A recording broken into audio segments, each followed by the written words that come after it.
All right, so up to now, so we've started to look at transforms, okay? And I said the handouts you had on the hard transform were really the kind of, if you want a vanilla case, okay? So a simplified version of what encoding pictures looks like. So you had the transform, which allows you to compress your signal somehow. And then you use quantization, compactify the energy of your signal. And then you had the quantization step that allows you to do the actual compression a bit further. All right? So now we're going to look at the DCT, which is another type of transform, which is, in our case, would be more useful than the hard transform. And this DCT is actually at the heart of JPEG, and therefore of MPEG-2, MPEG-4, H.264, and all the,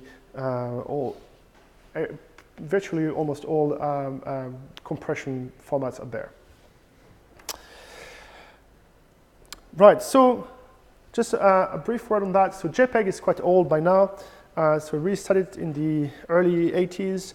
Has been, run through a number of steps of standardization.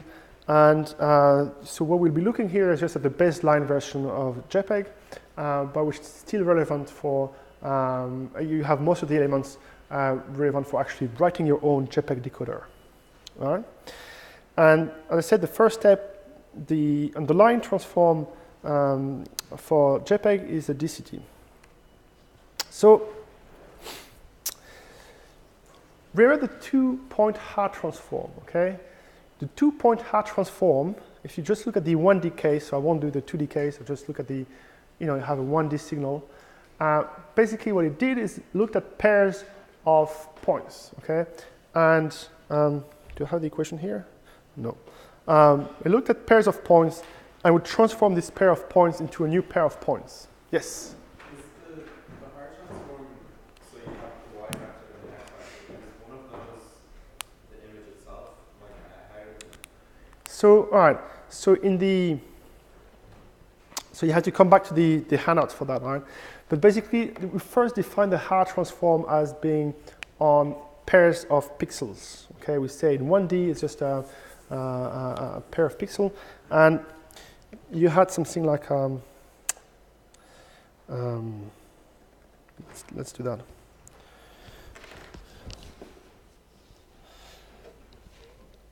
So you would say I'm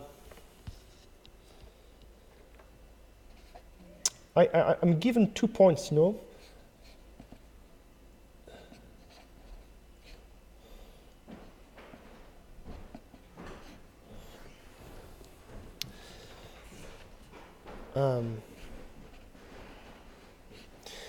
So given 2 points, okay, I will get my hard transform in 1D this way, okay? And just to make sure we're on the same page, you have x1, x2, x3, x4, and so on, okay?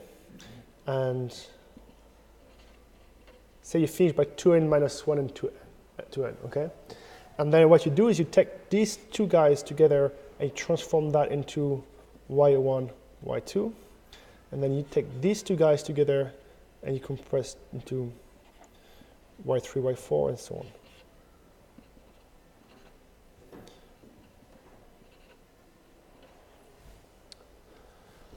All right. In 2D, okay,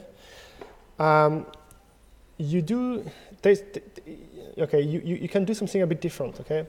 So you can say my input is really a matrix x1, x2, x3, x4, and this one was the transformation T. Then, if I'm not mistaken, which I hope I'm not, you write that as the matrix operation, okay? All right, you need to come back to the slides for that because I might have made a mistake here, but that's kind of the idea, okay? So you, basically what you do is you say, I'm going to apply the hard transform along the x direction, and then I'm going to apply it again on the y direction, Okay, so you do what we've done multiple times. You do like the FFT and so on. You apply it on both directions, and you have something. All right. And in this case, you're looking at 4x4 blocks, 2x2 blocks, sorry, and you could have done the same principle. So you could have taken all these guys, the way we split that into blocks of 2. Here you split your picture into blocks of 4x4, and you apply the transform to every single block.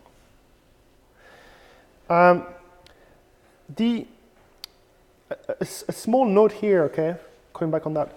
The arrangement you get, okay, it's maybe not very clear in the slides, but if you have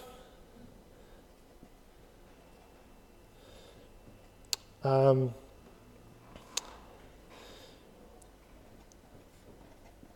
picture which is 4x4, okay,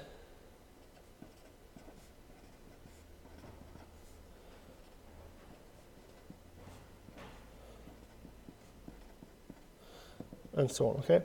What you do is you look only at these two guys together, this 2x2 block, and then you compute, you replace in situ by the y, the outputs, okay? What we saw in the slides was a subband called subband images, and basically we split. Because when you look at this result, then the pixel will change very quickly. You will get no coherence over your picture. So what we've done is we've isolated the output, and you say, okay, this was, so if you look at the output, so you have here y and so on, okay? You say, okay, the first one here is a low, so I'll just take every single one. I'll take the low of every single sub-block and put that back as a picture. All right, so you're doing this extra step of reshuffling your data from this transform to the subband images. Does that explain? All right. Okay. So you have this transform, and by the way, you received an email today about maybe changing the pictures, because some of the pictures actually are not powers of 2. So and being powers of 2 will help everything. So you can go different sizes. So anyway, that's the reason why I had to change the assignment of the pictures, because when you do multi-scale, you need to be a power of 2 to some extent. Right, so we have this matrix, and in R we had the special matrix, but it could have been any kind of matrix, okay? Now, we said it was a 2-point transform because we used 2 points to compute the transform. What you could do is you could do a 4-point transform, okay? So come back to 1D here. So you could say, given 4 points, you have a group of 4 points in a sequence, and I find a transformation, and it gets you back 4 new outputs points, 4 transform points. And therefore now T becomes a 4x4 matrix, right? And if you use that in R, you realize, well, you can use that to do basically a R level 2 transform. So how does it work, okay? So what you do here is you compose the 2 stages of your R transform. In the first stage, so here, forget about the sub-bands, okay? We just, all the transformations happen in place. So the first operation is to apply R on the two pairs, okay? And this is what this matrix does, okay? So you have a 4x4 matrix, which is really split into 2 2x2 matrices. So this part here does a transformation, the R transform on the first pair, and this matrix here does a R transform on the other pair. All right? So this is what this metric does. It will compute the R transform on the two pairs separately. Already follows here? Okay. I mean, the zeros of the diagonal here are just here to mean that we just use the 2 pairs in isolation. Okay, so there's no joint operation here. It's just you do 2 hard transform, a 2-point hard transform on the 2 points. But then you can still apply the hard transform again as we did it on the next level, but we just have to be a bit more careful now. Okay, so I'm not going to explain in detail how you get that, but basically the same idea. Okay, so you reuse, you've done the hard transform once, and now you're going to apply the hard transform on the second level, and this is what the transformation looks like if you have to derive it. And then when you combine all that, you get one matrix, which is the hard transform, the 4-point hard transform, which is the equivalent for you of doing 2 stages of the hard transform. And you can see, look, it makes sense. Okay, so the first, if you look at the first row, so what it does, it computes the average of 4 elements. Okay, so that is the low of your that would be the low pass of the low pass. All right, so you apply, and then you have this guy here, which corresponds to the high pass of the low pass, and then and so on and so forth. Okay.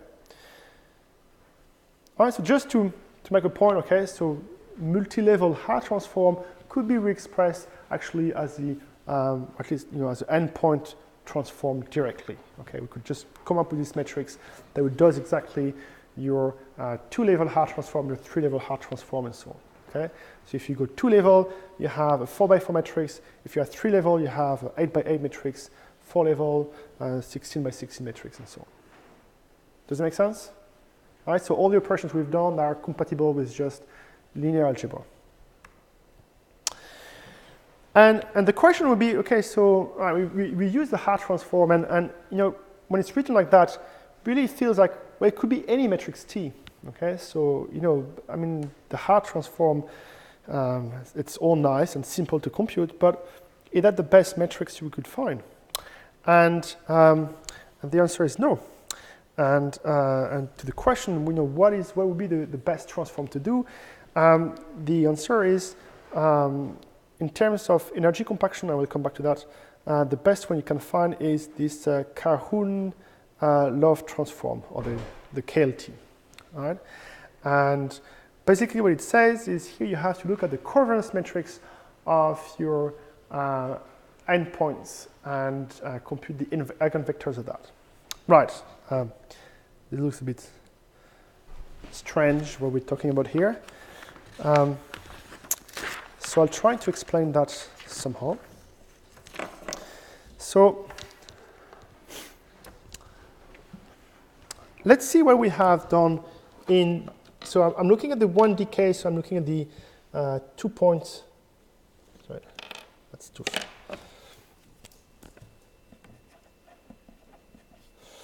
Right, at a 2-point transform, okay? And so the 2-point transform, basically what it does, so you have your 2 pairs, so your x1 and x2, okay? And what it would say is, if you look at what we do in the hard transform, it says, okay, if you have a pair x1, x2, so a pair would be, you just find the coordinates on that system. So that'd be that point, for instance. Okay, so it's 2D point that express the intensity, say, of 2 consecutive pixels. In the hard transform, what we say is we're going to re-express that into a rotated space, and we're going to look at the this axis. So we'll be looking at, say, U1 and U2, and we'll be looking at the coordinates here, okay? So these coordinates, these 2 coordinates, okay? And this U1, the value U1, or the transformation, if you want, of your system would be, you go from x1, x2 to something which we talked about, which was a pair, which would be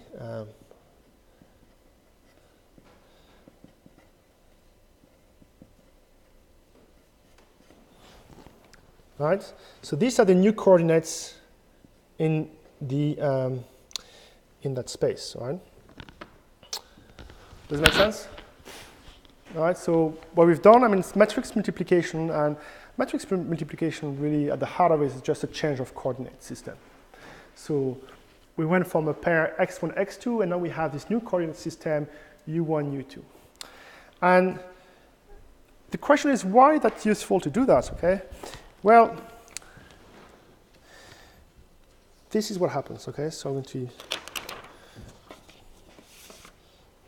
are you okay here? Can I move on to the next? If you do statistics, okay? If you look in pictures at the distributions of these pairs, okay? So if you, I mean, that's an exercise we could do at some point. If we try to find all consecutive pixels in a picture, okay? So all the pairs of pixels in a picture, and just plot, do a scatter plot of that on this graph, probably what you'll find is a point cloud that looks like this, okay? So what you'll find in average is that if you have, if the value of your pixel is, say, 100, the value of the pixel next to it is probably close to 100 as well, okay? So there's a very strong correlation between the two values in your pair, okay? So two adjacent pixels probably have very similar values. And therefore, you can see here you have this point cloud that is definitely, if you're taking enough samples, you can assume that's multivariate Gaussians and so on. You can make these assumptions, but basically you say that it looks like an ellipse here, okay, the distributions. And this ellipse has two axes, so one is called the major and the minor axis. And these two axes, okay, the way you compute them is by looking at the covariance matrix of this point cloud and looking at the eigenvectors of that covariance matrix. So that's the way you get it. And it's interesting because you see that the place where you have most variation will be along that axis. And that axis, the major axis, okay?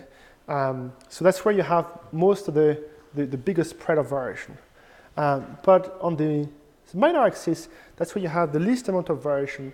And this variation is probably due to noise or all the stuff you didn't really, that really doesn't depend on your picture or depends on the acquisition and so on.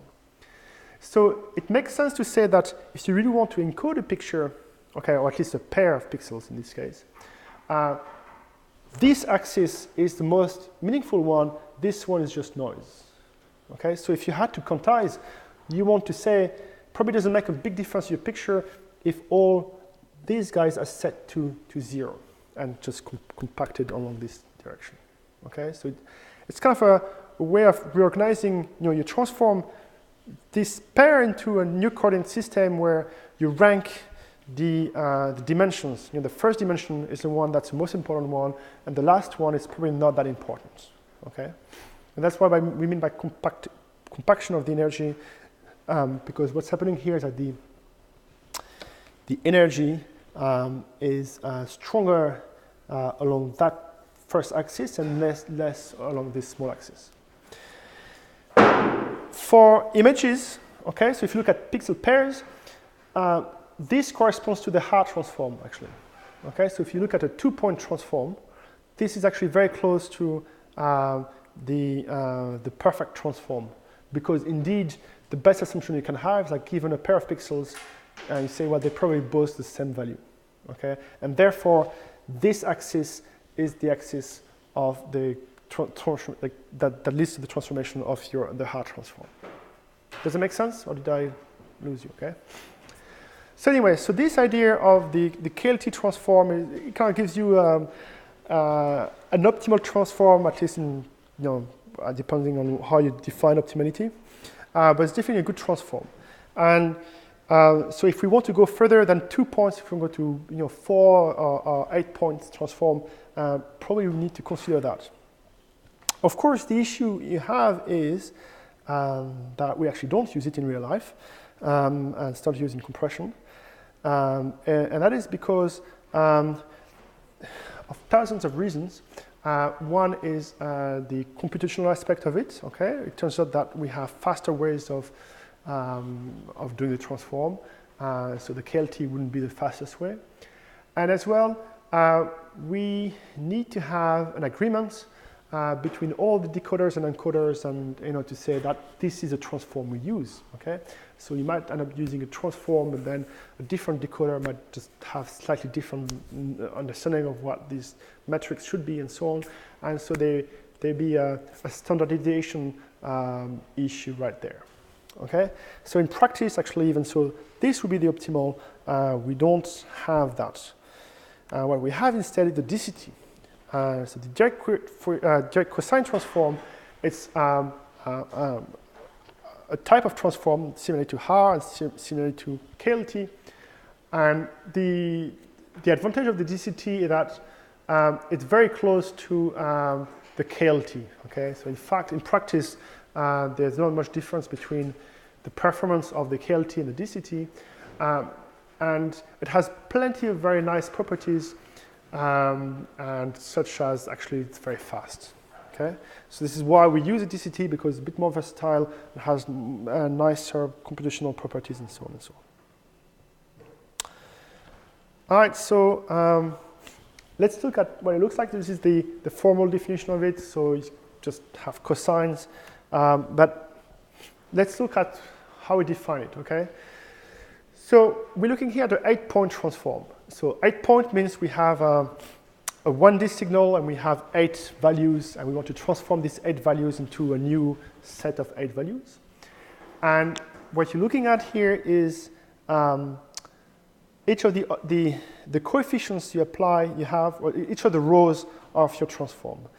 So each of the rows corresponds to the weights you have on your linear transformation to get the first feature. Okay, so what it means here, like say, that would be y1 here. Okay, and y1 is an average of all the 8 points you have. Okay, so here all the weights are the same. So basically, what it says, like the first output, the first feature you compute is just the average of all the inputs, right? And then the second one here, the second output, what it says is like you kind of do the average of the pixels on the left, the average of the pixels on the right, and you subtract those. Okay, so you do a difference between the pixels on the left and the pixels on the right, and you get the results. And basically what you do here, the coefficients, they're just obtained as from the underlying frequency of your cosine. Okay, so you have a cosine, and you double up the where you increase the frequency. So here you have a frequency of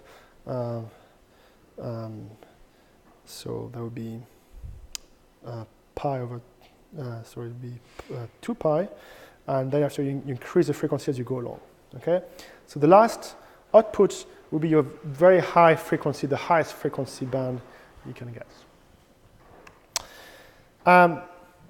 This is what it looks like. Okay, the actual numbers. So transformation T in this 8-point transform, it's 8 by 8 matrix, and you can see, so the top row is all the coefficients are the same. So when you do the multiplication with your input vector, all you get is the average of the values. And as I said, at the end is the highest frequency, where the sign will flip between each pixel to next one. So basically, you look at the difference between the even and the odd samples. Okay, so you look at the highest possible frequency you can obtain for this, and you just try to look at what the almost like the power you have for that frequency. Does it make sense? I think I've lost a few people at this point. All right, so remember, you just have to look at the rows to understand what's going on, while the columns will be very similar. And you look at the rows, and the rows corresponds at the points you sampled for a particular cosine function at different frequencies. All right? So you have all these cosine functions, and if you look at rows 6, all right, so this is row 6, then you can see that you will sample these little stars here. Okay, so that will be the values you get for the row. Right?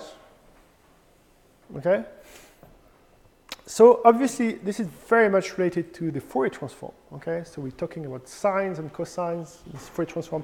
Here we only talk about cosines, but obviously, this is related. And in fact, you can see the DCT. Okay, it's kind of equivalent to doing the Fourier transform or the DFT, discrete Fourier transform, for this vector. Okay, so if you have x1, xn, and if you append a mirrored version of that, okay, so you have, say, 8 points, and now you create 16 points by just flipping the vector and putting back to back. So now you have a 16 by 1 vector, which x1, x2, x3, xn, xn, and so on to x1. Okay, so you kind of flip mirror that, and then if you compute the DFT of that vector, you come back to values that are basically the DCT. Okay, so you can go, the DCT is equivalent to making that operation. Okay, so in fact, that's how you could do the DCT. You could just concatenate your vector with the reverse of the vector and compute the direct Fourier transform using FFT. And then what you get is you look at the Fourier coefficients. That would be your DCT coefficients. The good thing here is, like, because you have a purely real, so all the numbers here are real, and it's symmetric, and therefore the Fourier coefficients are real and symmetric as well. So therefore, it's all good. Like you don't have any imaginary numbers that you don't know what to do with.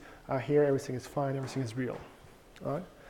So both are related. Okay, it's kind of the same, but slightly different things. Okay. So that's the story. So I said the interest of the DCT. So besides the fact that it's very good and very close to the optimal one, that it's fast. And I'll just give you a hint of why it's fast. So this is a matrix you have to do.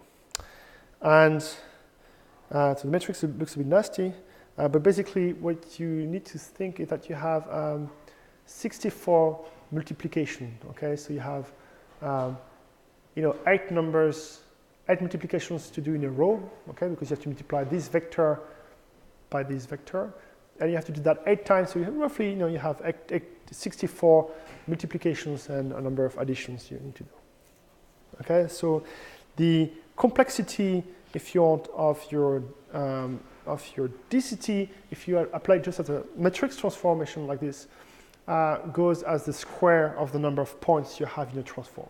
Okay, so if you have a 2 by 2 DCT, you have 4 multiplications to do. If you have a 8 by 8, you have 64, and so on and so forth. All right. So the good thing of the DCT is, like, the matrix has loads of properties and symmetries and so on. Okay, I try to highlight one of the main tricks that people use, is that there is a symmetry about the center of the matrix. So that's this black line here, and basically there is this thing. Okay, so all the green rows, okay, have an exact symmetry. Okay, well, it's exact symmetry. So basically, the value you have on one side is the same as the value here. Okay. So this line gets repeated here or mirrored here. The blue line, they get an anti-symmetry. Okay, so you have to flip the sign. So if you had negative, you go positive, and so on. Okay. So an example here, you just have to focus on this part. So if you look at this row, you had 0.4. Now you have minus 0.4. Right? Okay. So that's the first observation. And so what that means, okay, is that you can try to organize I mean, the part you have on the right here is not that, I mean, it's something you can derive automatically from the part on the left, okay? So the part on the left contains all the information because you can derive this part on the right from the left, okay? So somehow you can split your matrix in two parts and you really only need to do the work on the first half of the matrix, not on the other half of the matrix. So that's a trick here right there. So you can say this matrix multiplication can be reorganized into two 4x4 matrix multiplications. And the trick to go around that, so all the green coefficients here have been put into this matrix, and all the blue ones have been put here. And to get the symmetry and the anti-symmetry, what you say that you replace, so you have x1, x2, x3, x4 here, and you have the x8, x7, x6, x5 here. Okay, so you add that results to the that inputs to your right-hand side, and for the anti-symmetry you negate that. Okay, so you have minus, minus, minus. I did that for you to kind of think clearly through what's going on here. It's not super complicated, but I would just want you now to get the gist of it. You have an 8x8 matrix multiplication, but in fact, this matrix multiplication is equivalent to two 4x4 matrix multiplications. Okay, and by doing that, because the computations usually go with n squared, n being the size of the number of points you have, if you divide n by 2, then instead of you actually save the number of you're much more efficient with the number of multiplication. The thing is, you can even go further, okay? So if you just take this matrix here, there is the same symmetry about the center, and you can do the same trick and transform that 4x4 into 2x2 and go like that, okay? So at the end, you end up with something which is, you started with 64 multiplications. Now by just using this trick of splitting the matrices, we get 22 multiplications, okay? So it's quite a lot less, and means that you can do DCT quite efficiently. It's kind of roughly speaking, you go from an order of n squared, okay, of complexity, to something n log n. That's pretty much how you go now, okay? And so that's quite efficient, right there.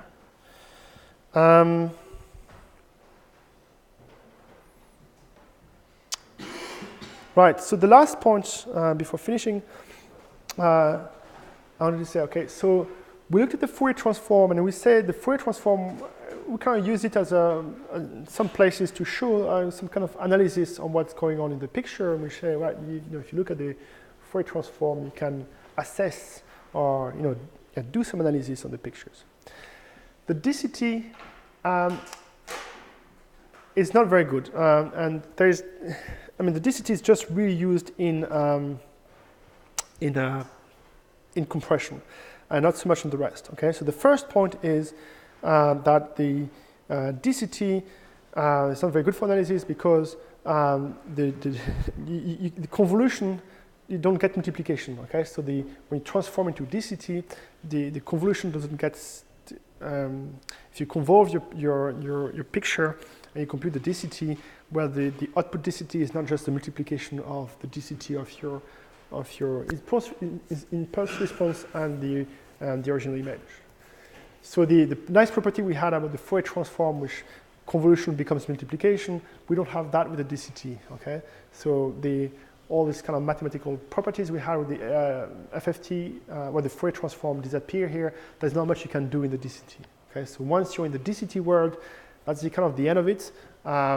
And that's where you just have to do so that's why we just think DCT is mainly for compression and not so much for analysis. It's just a small point here. Right.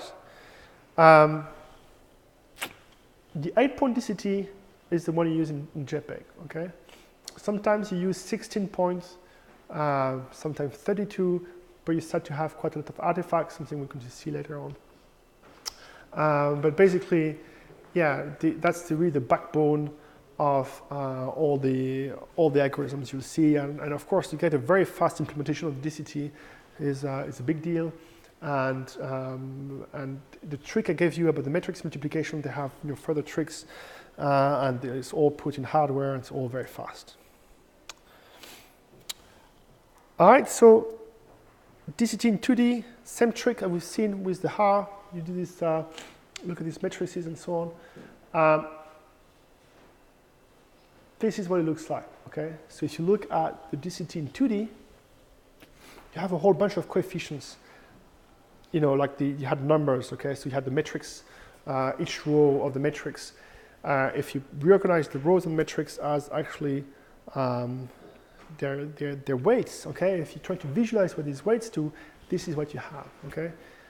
So here you have, you don't have 8 vectors, you have 64 sub-images, okay? So 8-point DCT, you have 8, going back, so here's the 8-point DCT, you have 8 vectors that are your rows, and that you multiply by your input picture. When you go to 2D, now you have 8 by 8 vectors, okay, pictures. And so when you apply the DCT, basically you end up with these sub-images that corresponds to your sub-bands. In other words, okay, when you have an 8 by 8 block, what you do is you multiply, what the DCT does is multiply this 8 by 8 block by each of these masks, and then compute what the output of the multiplication addition is. Okay, so you multiply these masks, which are negative and positive values, by your block, and you get you multiply pixel by pixel, and then you do the summation of all these pixels, and the value you get at the result multiplication of your sub-image here by your block is the result of the DCT for that block. Does it make sense? All right.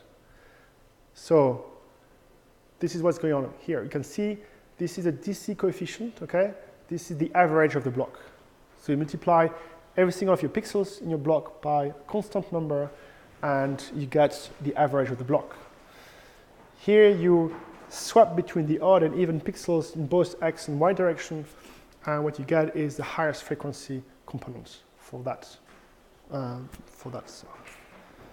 Okay, so and the first two here are basically you do these dark pixels means they're negative, and this one means they're positive. So you take the pixels on the left minus the pixels on the right for that average for that block, and so on and so forth. Okay. So here the frequency increases in x, frequency increases in y, and so on. All right. So okay, I have to stop here, but that's basically what you have. To give me 2 minutes, okay? 1 minute. This is the original picture. We split that into blocks of 8 by 8, and this is the outputs of the 8 by 8 blocks. And these weird little pictures, what it means is this is the result of applying the DCT for each of the frequencies, okay? So the top left is your DC coefficient. That's the average of your block. And all the other ones means like higher frequencies, special frequencies in that block. And you can see for most of the points, most of the block transform, only the DC coefficient is bright, okay? You only have very few of the blocks that have higher frequencies in X and Y.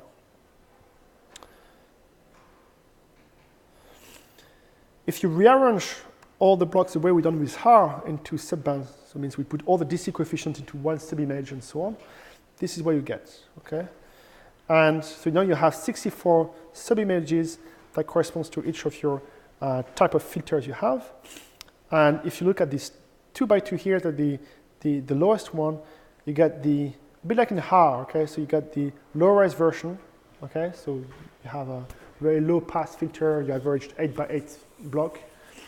So each pixel here is the average of an 8 by 8 block. And what you have here is the horizontal and vertical gradient and the high if you want. Okay, so they will be your low, high, low, high, high. Okay, but except this is done based on subsampling by 8 your picture. Okay, so you reduced by 8 the resolution. All right, that's it for today.